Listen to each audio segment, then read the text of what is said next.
وأحسن منك لم تر قط عيني وأجمل منك لم تلد النساء خلقت مبرأ من كل عيب خلقت مبرأ من كل عيب كأنك قد خلقت كما تشاء. كتاب أنزلناه إليك مبارك ليدبروا آياته وليتذكر أولو الألباب.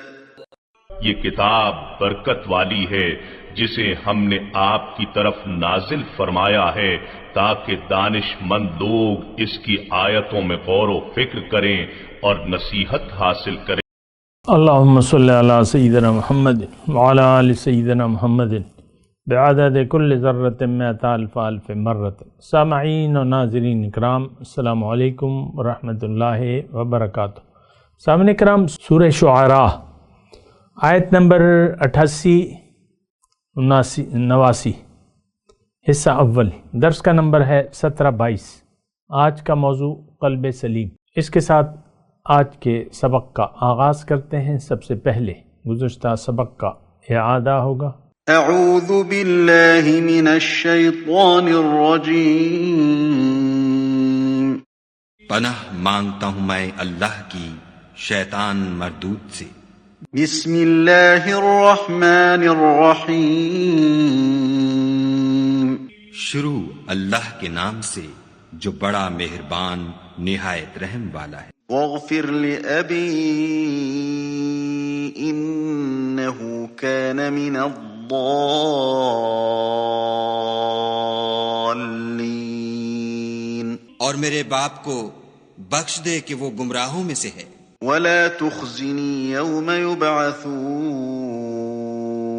اور جس دن لوگ اٹھا کھڑے کیے جائیں گے مجھے رسوا نہ کیجو. سامعین اکرام، سورہ شعراء آیت نمبر 88. یوم لا ینفع مال ولا بنون.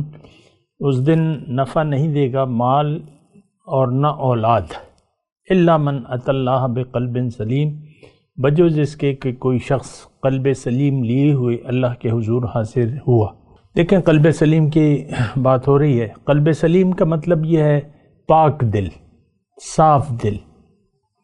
اور ایک بات میں آپ کو بتا دوں، یہ جو دل ہے، جو قلب ہے، اس کو اللہ تعالیٰ نے اپنا گھر کہا ہے. عرش رحمان ہے یہ. قلب المومن عرش الرحمان. تو اصل میں تو دیکھیں، اگر آپ ایک گہری نظر ڈالیں انسان کی پیدائش اور اس کے مقصد پر، تو پتہ یہ چلتا ہے کہ اللہ تعالیٰ انسان کو اپنے پاس بلا رہا ہے. اور اللہ تعالیٰ انسان کو، یعنی ہمیں، مجھے اور آپ کو اپنا تقرب، اپنی معرفت اور اپنی ملاقات اور دیدار کے شرف سے نوازنا چاہتا ہے. یہ دیکھیں، اس وقت تو ہماری سمجھ میں نہیں آتی، لیکن یہ اس سے بڑی نعمت کوئی ہو نہیں سکتی. اور بہت بڑی نعمت ہے، اور بہت بڑی نعمت ہے، اور جتنی بھی اس کی وہ کی جائے تو وہ کم ہے، ہو نہیں سکتی. زبان سے اس کی جو بیان ہے اس کا نہیں ہو سکتا. بہرحال ہے، یہ حقیقت یہی ہے. اور انی جاعل فی الارض خلیفہ کے الفاظ سے جو ہے یہ بات بالکل واضح ہو جاتی ہے کہ کسی اور مخلوق کو اللہ تعالیٰ نے اپنا خلیفہ نہیں کہا ہے، اپنا نائب نہیں کہا ہے. یہ انسان ہے جس میں اللہ تعالیٰ نے اپنا نائب بننے کی صلاحیت دی ہے، اور یہ صلاحیت دے کے دنیا میں محنت کے لیے، جد و جہد کے لیے دنیا میں بھجوایا ہے. اچھا، اب ہمارا دل جو ہے یہ تو ہے اللہ کا گھر. جیسے کہ میں نے آپ کو کہا تھا، حضور صلی اللہ علیہ وسلم نے دل کے بارے میں کہا کعبے سے کہ تم ایک مومن کے دل کے برابر نہیں ہو. چند ایک باتیں اور ہیں دل کی عظمت کے بارے میں کہ دل بدستاور کے حج اکبر است، یعنی یہ اللہ کا گھر ہے نا، تو اب شاعر جو ہے وہ کہتا ہے کہ دل بدستاور کے حج اکبر است، از ہزاراں کعبہ یک دل بہتر است۔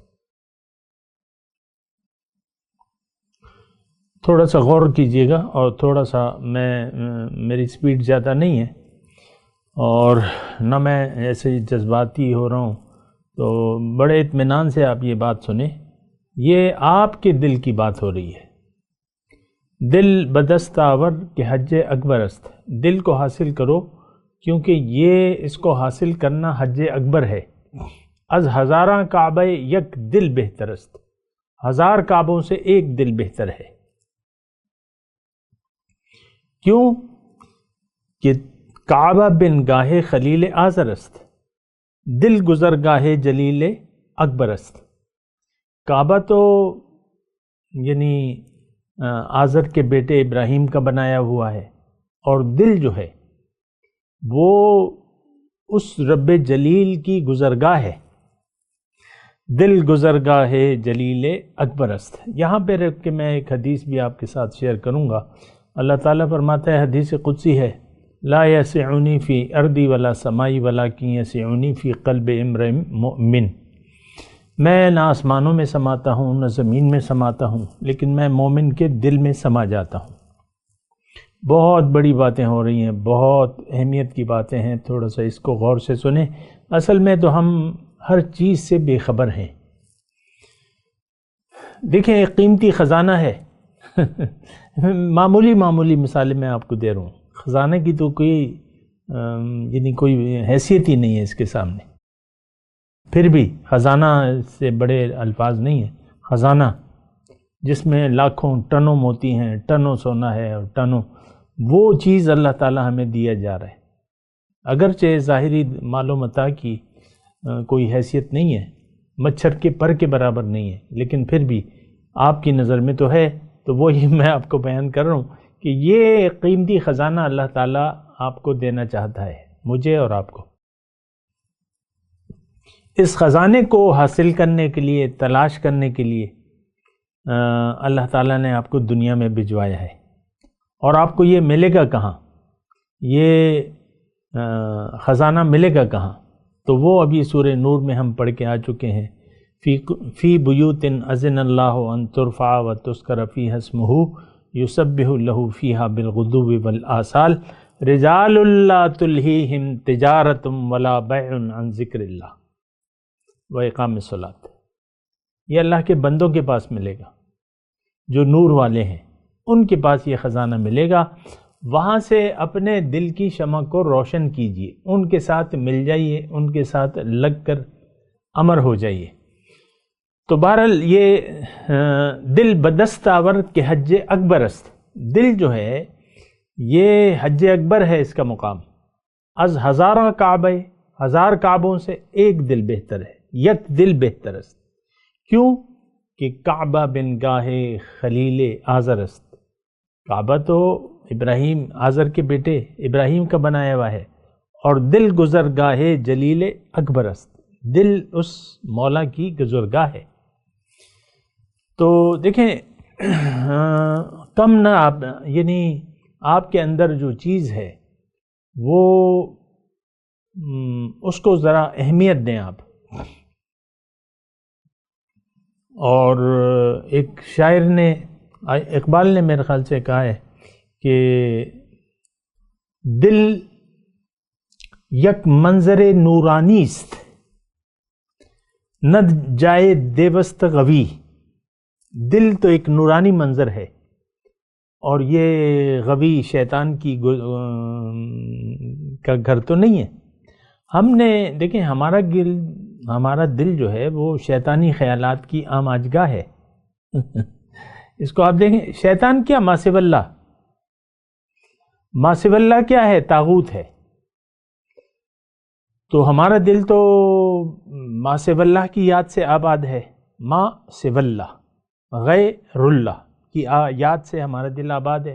آپ اپنے دل کو دیکھ لیں، آپ جو بھی ہیں، میں آپ ہی سے مخاطب ہوں، اپنے دل کی دنیا میں دیکھیں، دنیا کے سوا آپ کسی چیز کو نہیں پائیں گے، دنیا ہی کے خیالات۔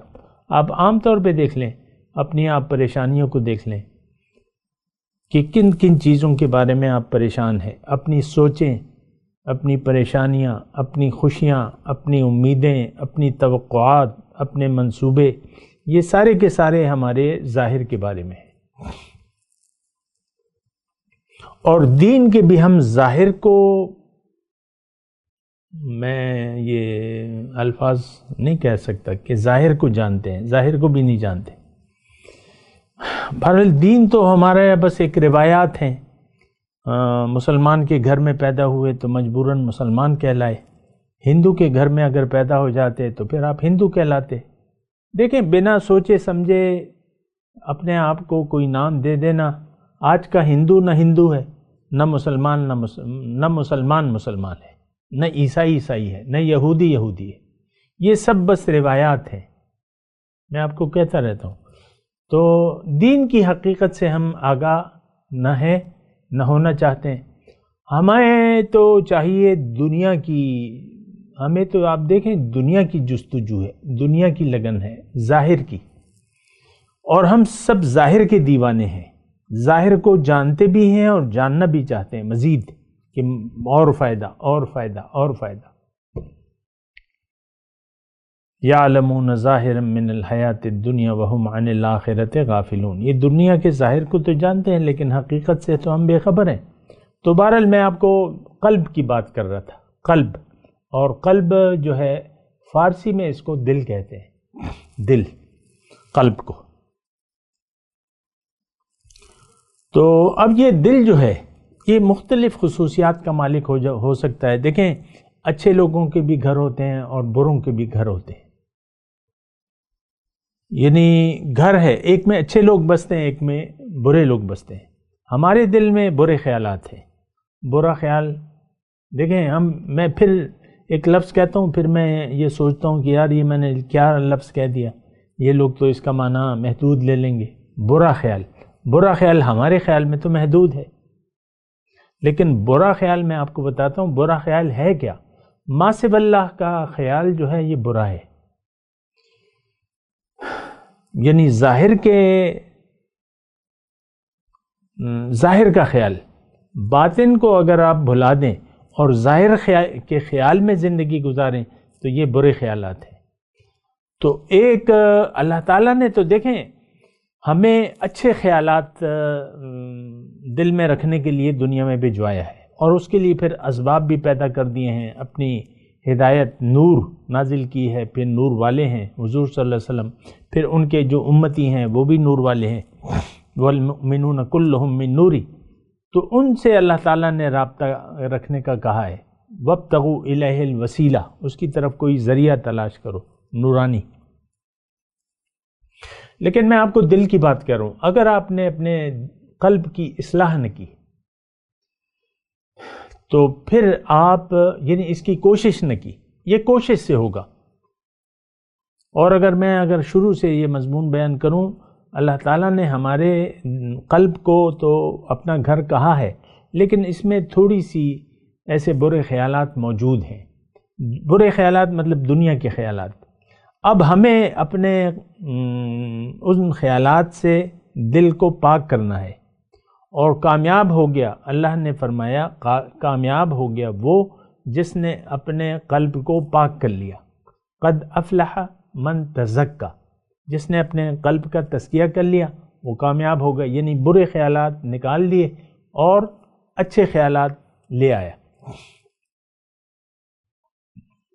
یہ مضمون یعنی وسیع بھی ہے، میں نے اس کی مختلف کلپ بھی میرے موجود ہیں، نفس کا تزکیہ یا نفس کی حقیقت، اور یہ سب جو ہے یہ میں نے بیان کیا ہے، لیکن ابھی زیادہ چونکہ مضمون میں محدود رہنا چاہتا ہوں قلب سلیم تک، تو میں آپ کو بتا رہا ہوں کہ دل کی صفائی اگر آپ کر لیں اور دل کو پاک کر لیں، قلب سلیم بنا لیں، دنیا کے خیال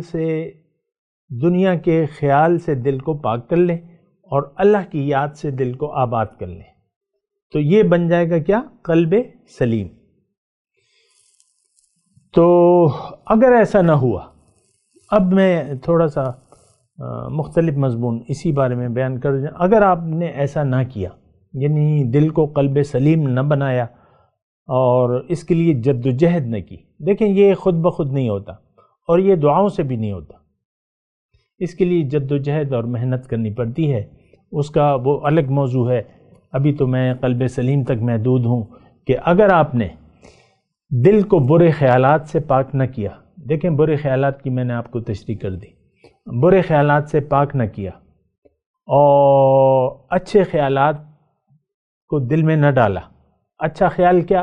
اللہ کا، یاد الہی، یاد آخرت. تو پھر یہ ہے کہ دل کی جو کیفیت ہے بدل جاتی ہے.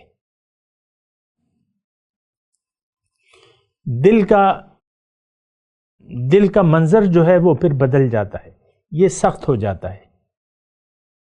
دوبارہ میں یہ تھوڑی سی ایک جملہ میں دوبارہ کہتا ہوں اور پھر یہ مضمون میں اللہ تعالیٰ کی توفیق سے آپ کو کہوں گا کہ اگر آپ نے اصلاح قلب کا ارادہ نہ کیا، اصلاح قلب کا ارادہ نہ کیا اور تزکیہ نفس کے لیے جد و جہد شروع نہ کی اور نفس کو اسی حالت میں آپ نے چھوڑ دیا، یعنی یہ قلبی جو آپ کی کیفیت ہے اس کو آپ پاک قلب سلیم بنانے کا ارادہ نہ کیا، اس کے لیے جد و جہد نہ کی، تو پھر یہ ہوتا ہے کہ اس کے برے اثرات دل پر پڑتے رہتے ہیں.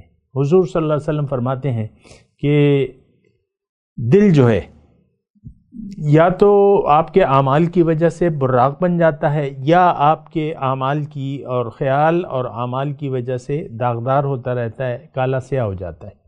وہ ایک حدیث ہے نا، تعرض الفتن علی القلوب عودا عودا کالحسیر، پے در پے یعنی دل پر خیالات آتے رہتے ہیں. فتنہ کیا ہے؟ وہ فتنہ مطلب دنیا کا خیال، دنیا کو دیکھو، دنیا کی سوچو، دنیا کے لیے کوشش کرو، یعنی صرف دنیا کے لیے کوشش کرو. دنیا کے لیے کوشش کرنی کوئی بری بات نہیں ہے، لیکن صرف آخرت کو بھول جاؤ اور دنیا، یہ فتنہ ہے. تو فتنے دل پر نہ پیش ہوتے رہتے ہیں. تعرض الفتن علی القلوب، قلب کا معاملہ ہے نا، علی القلوب عودا عودا کالحسیر، پے در پے. تو اب حضور صلی اللہ علیہ وسلم فرماتے ہیں فَأَيُّ الْقَلْبِ انکرھا، جس قلب نے وہ فتنہ رد کر دیا، ایک خیال آیا دنیا کا اور گناہ کا، وہ فتنہ آپ نے رد کر دیا، اس پر عمل نہ کیا، نکتت نکتتن بیضا، اس پر ایک سفید داغ ہو جاتا ہے اور ایسے فتنے نازل ہوتے رہتے ہیں اور یہ اس کو رد کرتا رہتا ہے، اللہ کی یاد میں مست رہتا ہے. تو اس کا دل ایسا وقت آتا ہے کہ دل چمکدار ہو جاتا ہے، براق بن جاتا ہے. اور وَأَيُّ الْقَلْبِ أُشْرِبُهَا، اور جس دل نے وہ فتنہ قبول کر لیا، دنیا کے خیال کو قبول کر لیا، دنیا کے فتنے کو قبول کر لیا، آخرت کے خیال کو بھلا دیا، تو نکتت نکتتن سودا، پھر اس دل پر ایک سیاہ دھبا آ جاتا ہے. اسی طرح یہ فتنہ وہ قبول کرتا رہتا ہے. ظاہر ہے آپ کو پتہ ہے خواہشات کا کوئی کنارہ نہیں ہوتا، تو وہ فتنے آتے رہتے ہیں. خواہشات، فتنے کیا ہیں؟ خواہشات دنیا، یہ آپ قبول کرتے رہتے ہیں یہاں تک کہ آپ کا جو دل ہے وہ بالکل سیاہ ہو جاتا ہے، بالکل سیاہ ہو جاتا ہے، جیسے کہ الٹا کوزہ، اس پر کوئی چیز پھر اثر نہیں کرتی. تو بہرحال یہی بات میں تھوڑا سا آگے بڑھاتا ہوں کہ دل کی کیفیات یہ آپ کے اپنے قابو میں ہے. اگر آپ اصلاح قلب پر یعنی توجہ نہیں دیں گے اور دنیا کی خواہشات کو قبول کرتے رہیں گے اور زندگی دنیا کے اور دنیا کے لیے گزاریں گے اور دنیا کے خیال میں محو رہیں گے، تو پھر یہ دل کی کیفیت جو ہے وہ بدلنی شروع ہو جائے گی، بری ہوتی شروع ہو جائے گی، اور قرآن کی زبان میں دل پر پردہ پڑ جائے گا اور دل اندھا ہو جائے گا. یعنی اندھے سے مراد یہ ہے کہ اس کو پھر روشنی نہیں نظر آئے گی، اور اس کی نظر میں تاریکی کو پھر یہ روشنی قرار دے دے گا۔ الفاظ میں مختلف کہہ رہا ہوں، یعنی مختصر کہہ رہا ہوں، تفصیل زیادہ نہیں کر رہا، لیکن یہ پھر اس کی سمجھ الٹی ہو جاتی ہے۔ اچھے اعمال جو ہیں اس کو برے لگنے لگتے ہیں، اور برے اعمال اس کو یعنی اچھے اعمال اس کو برے اور برے اعمال اس کو اچھے لگنے لگتے ہیں۔ عقل کی کایا پلٹ جاتی ہے، دل کی کیفیت بدل جاتی ہے، یہ سخت ہو جاتا ہے، اس پر پردے پڑ جاتے ہیں۔ کلا بران علی قلوبہم، اس پر زنگ آ جاتا ہے، اور یہ دل اندھا ہو جاتا ہے، دل اندھا ہو جاتا ہے۔ اس کے بارے میں اللہ تعالیٰ نے قرآن میں فرمایا ہے فَإِنَّ لَا تَعْمَى الْأَبْصَارُ وَلَكِنْ تَعْمَى الْقُلُوبُ الَّتِي فِي الصُّدُورِ۔ دیکھو ایسے لوگوں کی ظاہری آنکھیں اندھی نہیں ہوتی، لیکن ان کا دل اندھے ہو جاتے ہیں جو کہ سینوں میں ہے۔ فَإِنَّهَا لَا تَعْمَى الْأَبْصَارُ وَلَكِنْ تَعْمَى الْقُلُوبُ الَّتِي فِي الصُّدُورِ۔ پھر دل اندھا ہو جاتا ہے، اس کو پھر حق سمجھ میں نہیں آتا۔ جیسے کہ اندھے کو تو اب میں آنکھیں بند کر رہا ہوں، مجھے اپنے سامنے کچھ نہیں نظر آ، کیوں کہ میں نے آنکھیں بند کر لی ہیں۔ اسی طرح اگر آپ حق کو ٹھکرائیں گے، یہ بات نوٹ کر لیں، بہت بنیادی بات ہے۔ اور دیکھیں میں کوئی لمبی چوڑی داستانیں آپ کو نہیں سنا رہا، مختصر باتیں ہیں، اور یہ ساری باتیں اس لیے ہیں کہ ہم اور آپ، میں اور آپ نصیحت حاصل کریں۔ قرآن نصیحت ہے، تو کوئی میرا ارادہ نہیں ہے کہ میں اپنی کوئی لفاظی سے آپ کو متاثر کروں، یا آپ کو یہ کہ بھئی یہ کوئی نہیں، میں صرف چھوٹی چھوٹی باتیں اس پر غور کریں، آپ کے لیے براہ راست ہے۔ دل اندھا ہو جاتا ہے، فَإِنَّهَا لَا تَعْمَى الْأَبْصَارُ، آنکھیں ٹھیک ہوں گی لیکن دل اندھا ہو جائے گا۔ پھر حق آپ کو آج دیکھیں آج کیفیت کیا ہے، آج مسلمان کو اسلام کی حقیقت کے بارے میں یہ اندھے ہیں، یہ لوگ جو دین کے ظاہر کو، بعض لوگ دین کے ظاہر کو لیے ہوئے ہیں اور باطن سے ان کی نگاہیں اندھی ہیں۔ یہ تو بھیا نور ہے، نور ہے، اور یہ آپ کو نورانی بنانے کے لیے آیا ہے، اور آپ ظاہر کو دیکھ رہے ہیں۔ میں زیادہ تفصیل میں نہیں جاؤں گا، آپ میرے خیال سے میرا اشارہ سمجھ گئے ہوں گے۔ تو ظاہر کے بارے میں آپ پھر لڑنے لگتے ہیں، یا رفع یدین کریں نہ کریں، پگڑی باندھیں نہ باندھیں، داڑھی مٹھی پر چھوڑیں نہ چھوڑیں، یہ مطلب اس قسم کی یہ سارے آپ جو دیکھ رہے ہیں جھگڑے، تو دل اندھے ہو جاتے ہیں جو کہ سینوں میں ہے۔ وَلَكِنْ تَعْمَى الْقُلُوبُ الَّتِي فِي الصُّدُورِ۔ اب دیکھیں ہم تو آنکھیں حاصل کرنے کے لیے آئے ہیں دنیا میں، یہ ٹھیک ہے، انسان پیدائشی طور پر اندھا ہوتا ہے، یہ بات درست ہے، اور لیکن اس کی بینائی کے لیے پھر اللہ تعالیٰ نے انتظام کیا ہے۔ قرآن روشنی ہے، وَأَنزَلْنَا إِلَيْكُمْ نُورًا مُبِينًا، قرآن روشنی ہے، پیغمبر روشنی والے ہیں، نور ہیں، نور لے کے آئے ہیں، اور ان کا یعنی نور پھیلانے کے لیے آئے ہیں۔ آنکھیں آپ کی نور، پیغمبر کی بات کو مانیں، آپ بینا ہو جائیں گے، پیغمبر کی تعلیمات کو قبول کر لیں دل و جان سے، قرآن اور حضور صلی اللہ علیہ وسلم کی تعلیمات، آپ بینا ہو جائیں گے، آپ کی آنکھیں روشن ہو جائیں گی، آپ پھر حقیقت دیکھنے لگیں گے۔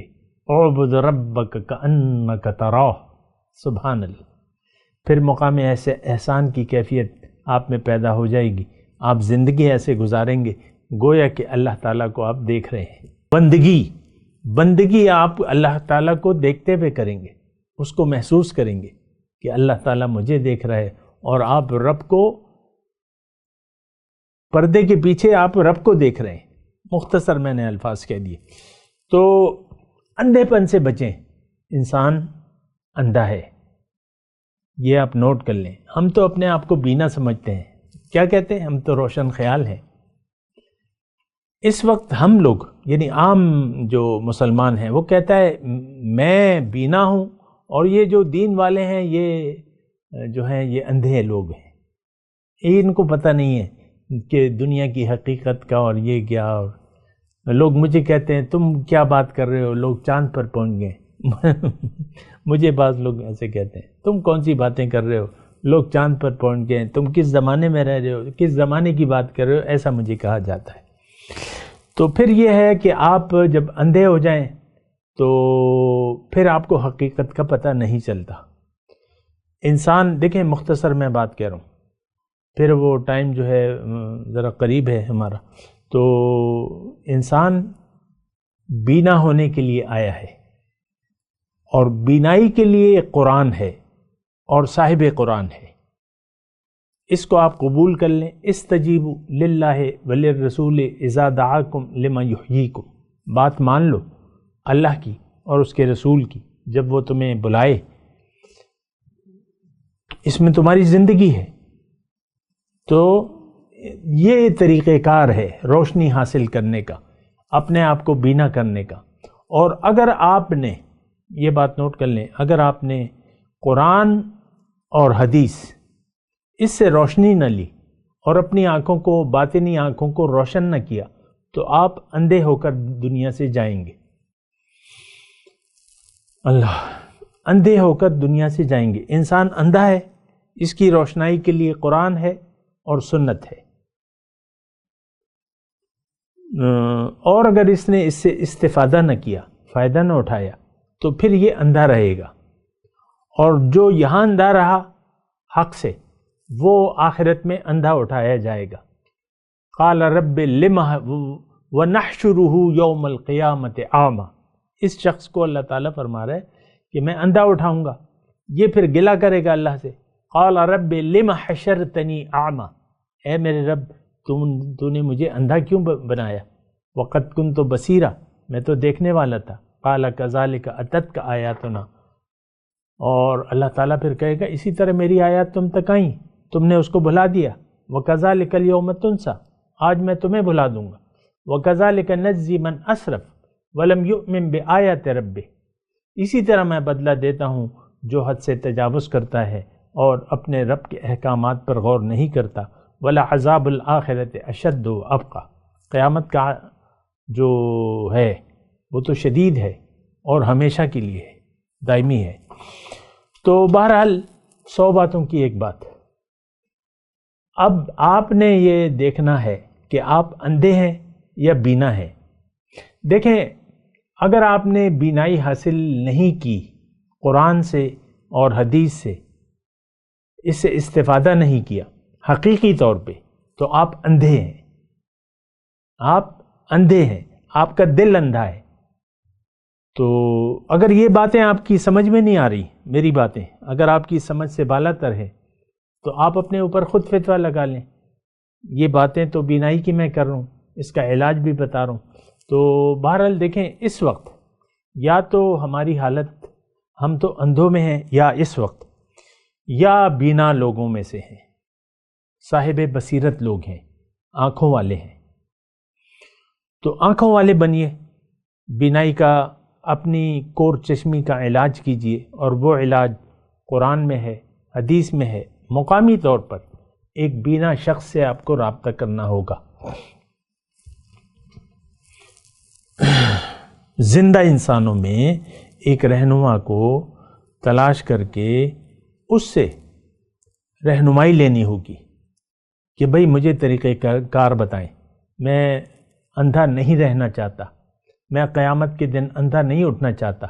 من کان فی ھذہ اعمی فہو فی الآخرۃ اعمی. بات کریں گے، میں تلاوت کرتا ہوں، میرے ساتھ دہرائیے. اعوذ باللہ من الشیطان الرجیم. بسم اللہ الرحمن الرحیم. یوم لا ینفع مال ولا بنون الا من اتى اللہ بقلب سلیم. اب ان آیت کی تلاوت اور ترجمہ. اعوذ باللہ من الشیطان الرجیم. پناہ مانگتا ہوں میں اللہ کی شیطان مردود سے. بسم اللہ الرحمن الرحیم.